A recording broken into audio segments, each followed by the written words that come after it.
ఓం నమో భగవతే వాసుదేవాయ. వసుదేవసుతం దేవం కంసచాణూరమర్దనం దేవకీ పరమానందం కృష్ణం వందే జగద్గురుం. నటనల భ్రమయకు నా మనసా,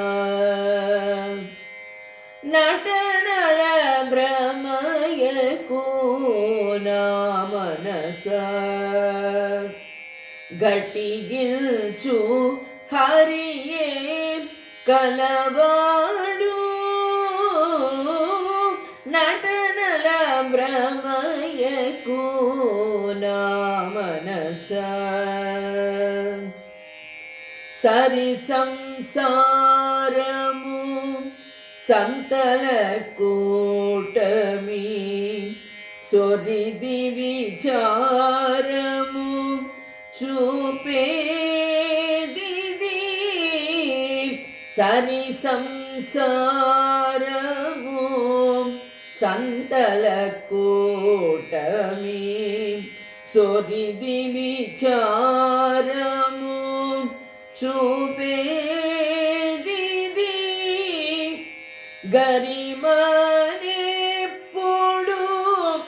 కలకలమనుచుండును, గరిమనెప్పుడు కలకలమనుచుండును. మరులకు విధమే మాపటికి, మరులకు విధమే మాపటికి. నటనల భ్రమయకు నా మనసా, ఘటించు హరియే కలవాడు. నటనల భ్రమయకు నా మనసా. ఆత్మబంధువులారా, భగవద్భక్తులారా, అన్నమాచార్యుడు రాసినటువంటి ఈ కీర్తనలో ఈ మాయా ప్రపంచంలో అనేక నటనలు, మనకి ఇష్టం ఉన్నా లేకపోయినా ఎన్నో చేయాల్సి వస్తుంది. కానీ వాటిని చూసి భ్రాంతి పడకు. ఈ కర్మలు అనేక నటనలు మనం ఆడుతూ ఉంటాం. ఆ స్వామి మనల్ని ఆడిస్తూ ఉంటాడు. నటనల భ్రమయకు నా మనసా, ఘటించు హరియే కలవాడు. ఇదంతా ఎవరు చేస్తున్నారు? ఈ ఘటనలన్నీ ఆ స్వామి జరిపిస్తున్నాడు. కాబట్టి వాటిని చూసి భ్రమించడం మానుకో అని చెప్తున్నాడు. సరి సంసారము సంతల కూటమి, సొరిది విచారము చూపేది. అంటే సంతల కూటమి, సంతలో మనము అనేక రకాలైనటువంటివి కొనుక్కుంటూ ఉంటాం, ఆకర్షిస్తూ ఉంటాయి మనల్ని కదా. అంటే ఆ ఆకర్షణల నుంచి సొరిది విచారము చూపేది. అంటే ఒక్కొక్కసారి మనం ఏది కావాలో ఏది వద్దో అని నిర్ణయించుకోలేని పరిస్థితి ఏర్పడుతుంది. అలాగే సంసారంలో అనేక రకమైనటువంటి ఆకర్షణలు ఉన్నాయి. సొరిది సంసారము సంతల కూటమి, గరిమనెప్పుడు కలకలమనుచుండును. అంటే ఈ మనసులో అనేకమైనటువంటి గందరగోళాల్ని సృష్టిస్తూ ఉంటుంది ఈ సంసారం. ఒకసారి సంతోషము, ఒకసారి దుఃఖము, ఒకసారి మోహము, అన్ని విధాలైనటువంటి ఆకర్షణలతో మనస్సు కలకలమంటూ ఉంటుంది కదా. అది మరులగు విధమే మాపటికి, మరులగు విధమే మాపటికి. అంటే ఇవన్నీ నిద్రలో ఎలా మనము రకరకాలైనటువంటివి చూస్తూ ఉంటామో ఆ విధంగా అనుభవించి మర్చిపోతూ ఉండు. అంటే ఈరోజు మనము దాని గురించే చెప్పుకోబోతున్నాం. సాత్విక కర్మల త్యాగం. అన్నమాచార్యుడు చక్కగా మనకు ఈ కీర్తన రూపంలో మనకు తెలపడం జరిగింది. ఇప్పుడు మనము మోక్ష సన్యాస యోగంలోకి అడుగు పెడుతూ ఉన్నాం. ఓం శ్రీకృష్ణ పరబ్రహ్మణే నమః. శ్రీమద్భగవద్గీత మోక్ష సన్యాస యోగః. శ్రీ భగవాన్ వాచ కార్యమిత్యేవ యత్కర్మ నియతం క్రియతేర్జున సంగం త్యక్త్వా ఫలం చైవ సత్యాగః సాత్వికో మతః. ఇంతవరకు మనము రాజస కర్మల గురించి, అలాగే అంటే ఏ విధంగా వదిలిపెట్టాలి, అలాగే తామస కర్మలను ఏ విధంగా వదిలిపెట్టాలి, త్యాగం చేయాలి అని తెలుసుకున్నాం. ఇప్పుడు సాత్విక కర్మత్యాగం ఎలా ఉంటుంది అనేది తెలుసుకోబోతున్నాం. కార్యమిత్యేవ యత్కర్మ నియతం క్రియతేర్జున అంటే సాత్విక పురుషులు ఎలా ఉంటారు అంటే సాంగంగా సశాస్త్రీయంగా అన్ని కర్మలను ఆచరిస్తూ ఉంటారు. అంటే స్వరూపానుసారము స్వాభావికముగా అన్ని, అంటే మనం చేసే కర్మలు స్వాభావికంగా ఒక్కోసారి సంతోషంగా ఉంటాం, ఒక్కోసారి దుఃఖంగా ఉంటాం, ఒక్కోసారి ఆందోళనలు కూడా వస్తాయి. సాత్వికులకు కూడా రాకుండా ఉండవు.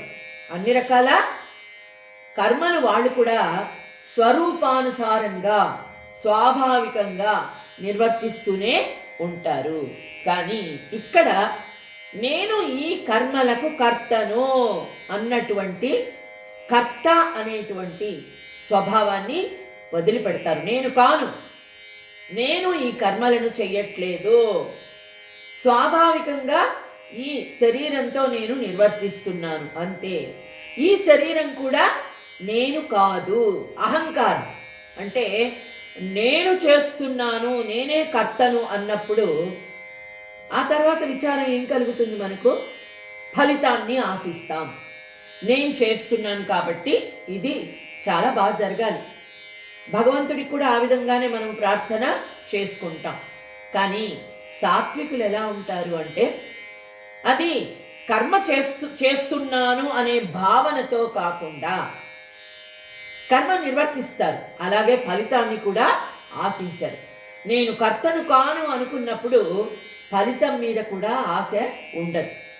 అది అంటే ప్రాప్తం ఉంటే అది జరుగుతుంది, లేదా లేదు.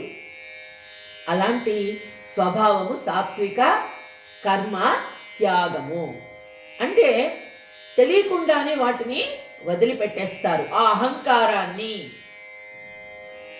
ఆ విధంగా వదిలిపెట్టినప్పుడు కర్తను కాను, ఈ కర్మ ఫలం కూడా నాకు నేనే కానప్పుడు ఈ కర్మఫలం గురించి ఎవరు ఆలోచిస్తారు? ఎవరు ఆలోచించరు.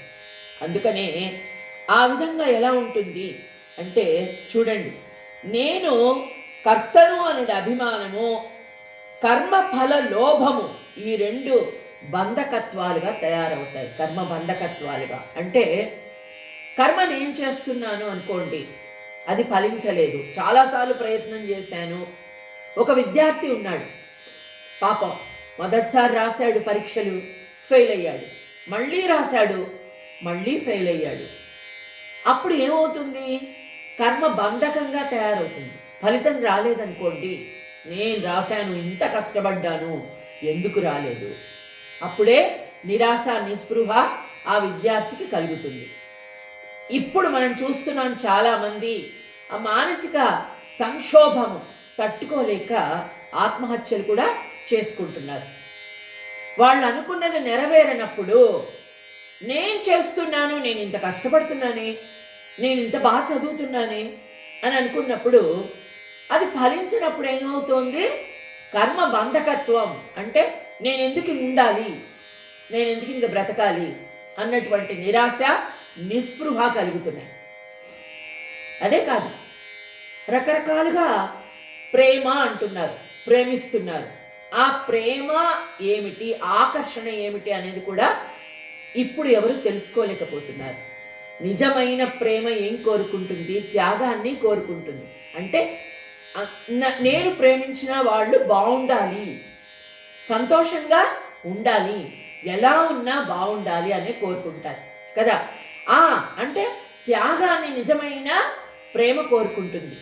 అలాంటప్పుడు రకరకాలుగా ఆ మానసిక సంక్షోభానికి లోనై చాలామంది ఆ విధంగా కూడా బలవంతంగా జన్మను వదిలేస్తున్నారు, ఆత్మహత్యలకి పాల్పడుతూ ఉన్నారు.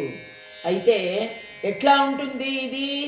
ఈ త్యాగము, సాత్విక త్యాగం ఎలా ఉంటుందంటే చూడండి, ఒక బీజం ఉంది, ఒక విత్తనం. విత్తనము చాలా ఫ్రెష్గా ఉన్నప్పుడు మనము భూమిలో నాటినప్పుడు అది చక్కటి మొక్కగా తయారవుతుంది, దానికి నీళ్లు పోసినప్పుడు కదా. ఆశ, నీళ్లు పోయడం అంటే దాన్ని పెంచుకుంటూ పోవాలి అంటే దాని మీద ఆశ ఉండాలి కదా, అంటే ఫలితం ఆశిస్తున్నాం మనం. అలా కాకుండా ఒక విత్తనాన్ని పూర్తిగా అగ్నిలో వేసి కాల్చివేస్తే ఏమవుతుంది? ఎప్పటికీ మొక్క అనేది రాదు. బీజంలోనే తుంచివేయండి అంటాం మనం. అంటే మనలో ఉండేటువంటి విషయ వాంఛలు, వాటిని పెంచుకుంటూ పోతే అది పెద్ద వృక్షంగా మారుతుంది. వాటిని ఎప్పటికప్పుడు కాల్చివేస్తున్నట్లయితే ఏమవుతుంది? అగ్నిలో కాల్చివేయడం అంటే ఆలోచనలని భగవన్నామ స్మరణతో, దానికంటే మించిన ఆనందం లేదు, ఆధ్యాత్మికమైనటువంటి విషయాల మీద పెట్టినట్లయితే మనము సుఖాలను అనుభవించవద్దని కాదు, కానీ అది నామమాత్రంగా, అంటే ఉన్నాయి అనుభవిస్తున్నాం, ఉంది అనుభవిస్తున్నాం, లేదు లేదు, కానీ దాని మీద మోహాన్ని పెంచుకున్నట్లయితే బాధ అనేది కలుగుతుంది. అదే ఇక్కడ సాత్విక కర్మ త్యాగం. ఇక్కడ ఎవని యందు రజస్తమములు రెండు స్పర్శించుట వలన ఇనుము అందరి అమంగళక జనమగు కాలిమ నశించిన రీతి నశించునో. అంటే ఇనుముకు తుప్పు పట్టినట్లయితే ఏమవుతుంది? అది ఎక్కువగా ఉపయోగం చేయలేము దాన్ని కదా. అలాగే మనసుకు మెదడుకు తుప్పు పట్టినట్లయితే పిచ్చివాడుగా మారుతారు, ఏ పని చెయ్యలేరు. అంటే ఎక్కువ విషయ వాంఛలు, ఎక్కువ కోరికల వరకు ఉండొచ్చు, కానీ మోహం వరకు ఏది కూడా వెళ్ళినట్లయితే, అది తీరకపోతే, ఆ ఫలితం మనకు దక్కకపోయినట్లయితే పిచ్చివాళ్ళుగా మారుతారు. సాత్వికులు ఆ విధంగా ఉండరు. అదే ఇక్కడ వారికి ఆత్మజ్ఞాన నేత్రములు తెరుచుకుంటాయి. ఏ విధంగా అంటే నిర్మల సత్వగుణం వలన, అంటే నేను చేస్తున్నాను అనేటువంటి భావన వారికి ఉండదు. అప్పుడేం కలుగుతుంది? ఈ శరీరం నేను కాదు అనుకున్నప్పుడు ఆత్మజ్ఞానము కలుగుతుంది. భగవద్గీత మొత్తం దాని గురించే చెబుతుంది. అప్పుడు అట్టి పురుషుని బుద్ధి ఆదుల ముందు ఈ ప్రచండముగు విశ్వభ్రమ, చూసారా ఎలా ఉంటుంది? సంధ్యా సమయంలో మృగజలంలాగా, అదే మబ్బును వీడిన ఆకాశంలాగా. ఇదైతే మనకు చాలా బాగా అర్థమవుతుంది. మనం చెప్పుకున్నాం ఆకాశతత్వం అంటే ఏంటి? ఆకాశతత్వం అంటే ఆకాశం ఎప్పుడు నిర్మలంగా ఎలా ఉంటుంది? స్వచ్ఛంగా, నిర్మలంగా, మామూలుగా ప్రకాశిస్తూ ఉంటుంది. కానీ మేఘాలు వచ్చినప్పుడు నల్లగా మారిపోయి కారు మబ్బులు కమ్ముకున్నట్లు అంటాం. కారు మేఘాలు కమ్ముకున్నప్పుడు ఆకాశము సరిగ్గా ఉండదు, కనిపించదు కదా. వర్షం కురిసిన తర్వాత మేఘాలన్నీ కూడా పక్కకి వెళ్ళిపోతాయి. అప్పుడు నిర్మలమైనటువంటి నీలంగా ఆకాశం ప్రకాశిస్తూ ఉంటుంది. అంటే ఆ సాత్వికమైనటువంటి కర్మత్యాగం చేసినటువంటి వారి మనస్సు ఎలా ఉంటుందంటే స్వచ్ఛమైన ఆకాశంలాగా ఉంటుంది అని ఆ స్వామి చెబుతూ ఉన్నాడు. నద్వేష్ట్య కుశలం కర్మ కుశలేనానుషజ్యతే త్యాగీ సత్వ సమావిష్టో మేధావి చిన్న సంశయః. ఇప్పుడే మనం చెప్పుకున్నాం, ప్రారబ్ధం వల్ల మనకు మంచి చెడ్డలు జరుగుతూ ఉంటాయి. ప్రారబ్ధం భువనశ్యతి అని పెద్దవాళ్ళు చెప్తూ ఉంటారు. నద్వేష్ట్య కుశలం కర్మ కుశలేనానుషజ్యతే అంటే పూర్వజన్మ చేసుకున్న ప్రారబ్ధం కర్మల వలన మంచి జరగచ్చు, చెడు కూడా జరగచ్చు. నద్వేష్ట్య అంటే నిజమైనటువంటి సాత్వికులు ఎలా ఉంటారంటే దేనిని కూడా ద్వేషించరు, అన్నిటినీ ఒక్కలాగే భావిస్తారు. మనము ఇంతకుముందు కూడా భగవద్గీతలో చెప్పుకున్నాము స్థిత ప్రజ్ఞులు అని. దేనికి సంతోషానికి పొంగిపోరు, అలాగే దుఃఖానికి కుంగిపోరు, ఒక మేరు పర్వతంలాగా ఉంటారు అని. అదే ఇక్కడ నద్వేష్ట్య కుశలం కర్మ కుశలే నా అనుషజ్యతే అంటే ఇక్కడ ఈ దృష్టి ఎప్పుడు ఉంటుంది? కర్మ చేయడం మీద మాత్రమే దృష్టి ఉంటుంది. అందుకే భగవద్గీతలో చెప్తారు, ఏం జరిగినా కర్మలు చేస్తూనే పోవడమే నీ యొక్క కర్తవ్యం, ఫలితాన్ని నాకు వదిలిపెట్టు అని ఆ స్వామి చెప్పాడు. అలాగే ఇక్కడ ఈ పురుషుని దృష్టి ఇలా ఉండడం వలన అంటే కర్మలు చేస్తూ చేస్తూ చేస్తూ పోయినప్పుడు వర్తమానంలో వచ్చే కర్మలు వాటంతట అవే నశిస్తాయి. మా నాయనమ్మ గారు ఎప్పుడు చెప్తూ ఉండేవాళ్ళు, ఏమని అంటే సంతోషంగా అనుభవించాలి కర్మలు అని. ఎప్పుడు కూడా అయ్యో నా కర్మ అని చాలామంది బాధపడుతూ ఉంటారు. అయ్యో అబ్బా అని బాధపడుతున్న కొద్దీ కర్మలు పెరిగిపోతూ ఉంటాయట. అలా కాకుండా సంతోషంగా ఈ జన్మలో కర్మలు అనుభవించినట్లయితే వర్తమానంలో వచ్చే కర్మలు కూడా వదిలిపెట్టిపోతాయి. అంటే ఈ కర్మ ఫలాన్ని ఆశించకుండా కర్మ సన్యాసం అంటారు. అంటే కర్మ చేస్తూనే సన్యాసిగా ఎవరైతే ఉంటారో వారిని కర్మలు బాధించవు. ఎప్పుడైనా మళ్ళీ మనము రమణ మహర్షి గురించే చెప్పుకోవాలి. ఎన్నో బాధలు పడ్డారు రమణ మహర్షి. చేతిలో చిల్లిగవ్వ లేకుండా బాధపడిన రోజులున్నాయి. అయినా ఎప్పుడు ఒంటి మీద వస్త్రాన్ని గురించి కూడా ఆయన ఆలోచించలేదు. ఉన్న కౌపీనాన్ని కూడా తీసి పక్కన పడేశారు. చేతిలో డబ్బులుంటే మనం అన్నాం కదా, సొమ్ము పాపకర్మి, అది కూడా అంటారు. ఎక్కువ ధనం ఉన్నప్పుడు వాళ్ళకు అనేక విధాలైన సమస్యలు వస్తూ ఉంటాయి. ఇవెందుకు ఈ చిల్లర డబ్బులు కూడా నాకు అనవసరం లేదు, అవసరం లేదని చెప్పి వాటిని కూడా పక్కన పడేశారు రమణ మహర్షి. అంటే ఆయన పూర్తిగా కర్మలను త్యాగం చేసేసి హాయిగా అనుష్ఠానంలో కూర్చున్నారు. రాళ్లతో పిల్లలు కొట్టి బాధించినప్పుడు అక్కడి నుంచి తప్పుకొని గుహలోకి వెళ్ళి కూర్చుని ధ్యానము చేసుకున్నారు. చీమలు కరిచాయి, అయినా పట్టించుకోలేదు. శరీరాన్ని కొరికి వేశాయి, అయినా ఆ బాధను లెక్క చేయలేదు. అంటే వారు పూర్వజన్మలోనే చాలా ఉత్తమ పురుషులు. అంత స్థితికి ఎవరు కూడా ఎదగలేరు. కానీ ఈ జన్మలోనే ఉంటూ ఈ జన్మలో అన్ని అనుభవిస్తూ దేనిలో అందులోకి వెళ్ళిపోకుండా, లోతుకు వెళ్ళిపోకుండా అనుభవిద్దాం. నలుగురికి దానం చేద్దాం, మంచి కర్మలు చేద్దాం, నిత్యము అనుష్ఠాన కర్మలు సక్రమంగా ఆచరిద్దాం, పెద్దలు చెప్పినవి విందాం, పురాణాలలో ఉన్న మంచి విషయాలు తీసుకుందాం. విమర్శించడం కాదు, మంచి మంచి విషయాలు నేర్చుకోవాలి. అందులో మంచి హంస ఏ విధంగా తీసుకుంటుందో పాలు నీళ్ళని వేరు చేసి, ఇవన్నీ కూడా మనలాంటి సామాన్యులు చేయగలరు. అది మనము చేయడానికి ప్రయత్నం. అదే ఇక్కడ చెప్తున్నాడు. ఇక్కడ అలాంటి వాళ్ళు ఎలా ఉంటారు అంటే త్యాగీ సత్వ సమావిష్టో మేధావి చిన్న సంశయ.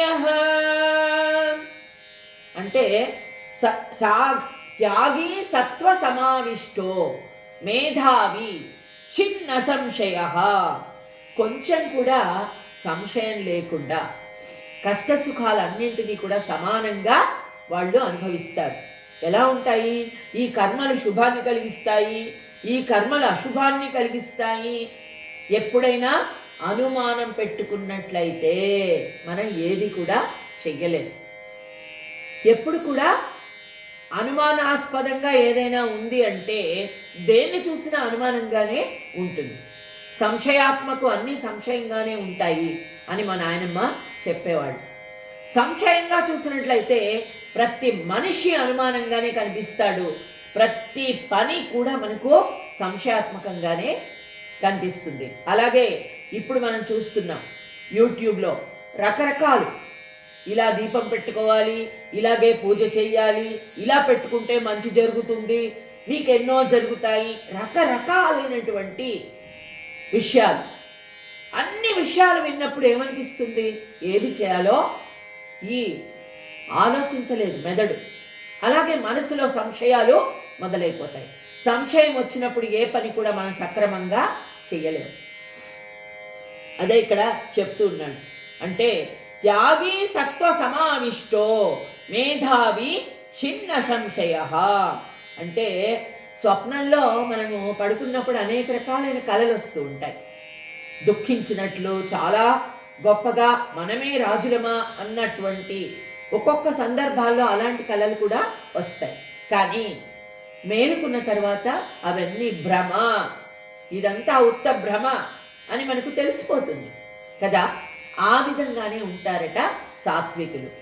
ఈ విధంగా అంటే సంతోషం అనుభవించిన, దుఃఖాన్ని అనుభవించిన రెండిటినీ సమానంగానే, ఒక స్వప్నంగానే, ఒక భ్రాంతిగానే వాళ్ళు భావిస్తారు.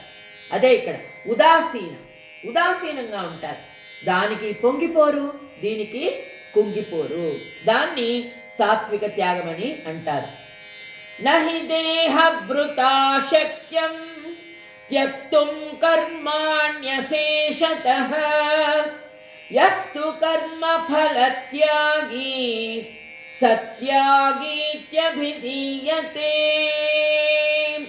నహి దేహభృతా శక్యం అంటే శరీరం ఉన్నంత వరకు, నహి దేహభృతా శక్యం త్యక్తుం కర్మాణ్యశేషతః అంటే ఎవరైతే ఈ శరీరం ఉన్నంత వరకు కర్మ చేయకుండా కర్మలని ఎవరు త్యాగం చేస్తారో వారు అజ్ఞానులు అని చెప్తున్నాడు.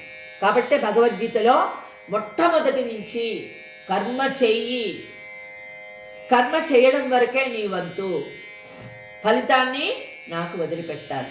ఈ శరీరం ఉన్నంత వరకు కూడా కర్మలు చేయవలసిందే. ఒక తల్లి తన బాధ్యతలను నెరవేర్చాలి. అలాగే పెళ్ళి కాకముందు పిల్లలను ఏ విధంగా మనము పెంచి పెద్ద చేసి వాళ్లకు విద్యాబుద్ధులు నేర్పిస్తామో, వారి ఒక్క సంపాదన వారు సంపాదించేంత వరకు మన బాధ్యత అనేది తప్పకుండా ఉంటుంది, మనం నిర్వర్తించాల్సిందే. ఆ తర్వాత పక్షులకు రెక్కలు వచ్చేస్తాయి.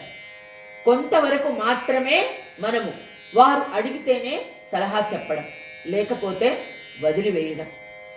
వారి ఆలోచన శక్తి పెరుగుతుంది వారు విద్యాబుద్ధులు నేర్చుకున్న తర్వాత. ఆ తర్వాత మనము మన జీవితాన్ని సంతోషంగా ఎలా గడపాలి అనేదే మనము ఆలోచించాలి. శేష జీవితాన్ని పెళ్లి చేశాం, వాళ్ళకు కూడా పిల్లలు పుట్టారు, వాళ్ళు కూడా గృహస్థులుగా మారారు.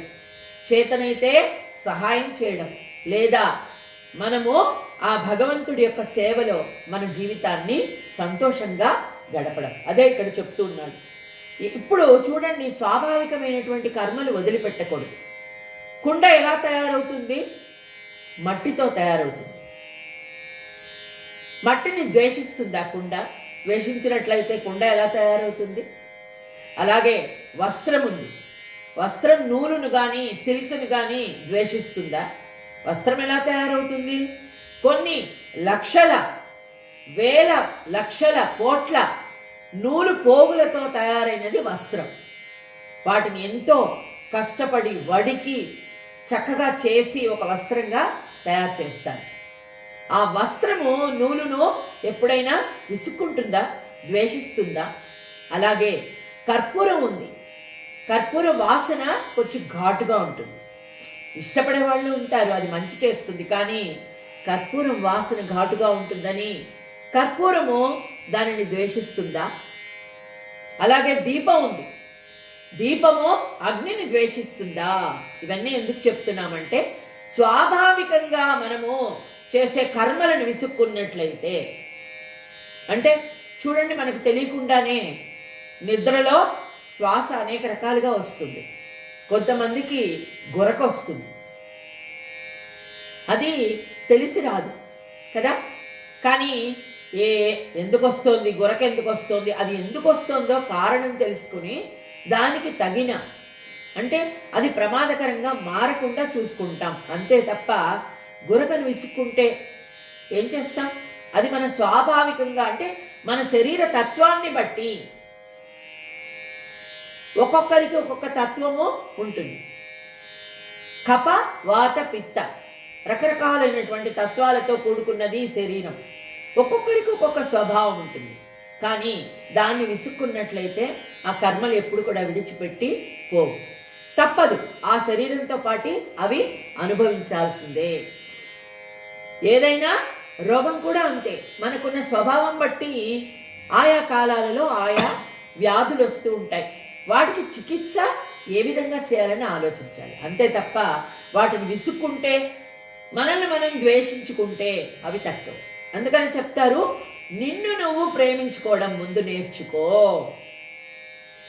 ఆత్మ ప్రేమ అంటే ఆత్మానందం. ఆత్మానందం అంటే ఇక్కడ ఈ శరీరము భగవంతుడా నువ్వు నాకు ఇచ్చావు, ఇది ఒక కారణ శరీరము, దీన్ని ఒక మానవ జన్మను నాకు ఇచ్చావు, దీన్ని సాత్వికంగా సాఫల్యం చేసుకునే మార్గాన్ని చూపించమని భగవంతుణ్ణి వేడుకోవాలి. అదేవిధంగా చూడండి, బొట్టు ఉందండి, బొట్టు పెట్టుకోగలం మనం. అలాగే జుట్టు లేదనుకోండి, విగ్గు పెట్టుకుంటారు. అనాకారిగా ఉన్నారు, అందంగా ఉండడానికి ప్రయత్నం చేస్తారు అంతే, అంతే తప్ప పూర్తిగా ముఖాన్ని ఎవరూ మార్చలేరు కదా. పూర్తిగా ముఖాన్ని ద్వేషిస్తే ఏం ప్రయోజనం? అంటే భగవంతుడు మనకిచ్చినది మన శరీరం ఈ విధంగా ఉంది, దాన్ని ద్వేషిస్తే విసుక్కుంటే మారదు. కానీ అందంగా మలుచుకోవాలంటే మన ఆలోచనలతో, మన కర్మలతో, మన ప్రయత్నంతో, భక్తితో. భక్తి ఎక్కడ ఉంటుందో అక్కడ అన్ని కళలు కూడా, షోడశ కళలు కూడా తాండవిస్తూ ఉంటాయి. అదే ఇక్కడ చెప్పదలుచుకోండి. యస్తు కర్మ ఫల త్యాగి త్యాగీత్యభిధీయతే. అంటే ఒక కర్మను విసుక్కున్నాం అనుకోండి, ఇంకో కర్మలోకి ఇరుక్కుపోతాం. ఒక కర్మను విసుక్కున్నట్లయితే చూడండి, దారిలో వెళ్తూ ఉన్నాం, చెత్త ఎక్కువగా కనపడింది. మొదటి రోజు చాలా కోపం వస్తుంది. అదే మార్గంలో మళ్ళీ మరుసటి రోజు వెళ్ళాం, చూసిన తర్వాత అయ్యో అని బాధ వేస్తుంది. ఒకసారి కోపం వస్తుంది, ఒకసారి బాధ వేస్తుంది, అయ్యో పాడు చేస్తున్నారు కదా ఈ మార్గాన్నంతా. ఇంకొకసారి చూస్తూ వెళ్ళిపోతే ఎవ్వరూ ఏం చేయలేరు, ఇంతే అని అనుకున్నట్లయితే మనం హాయిగా ఉంటాం.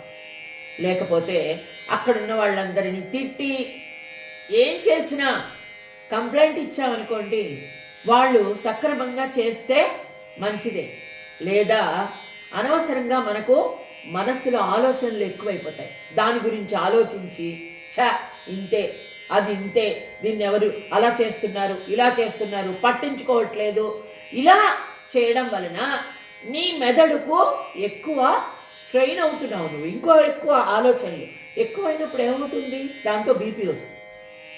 అక్కడ చెత్త పోదు, ఇక్కడ చెత్త పెరుగుతుంది.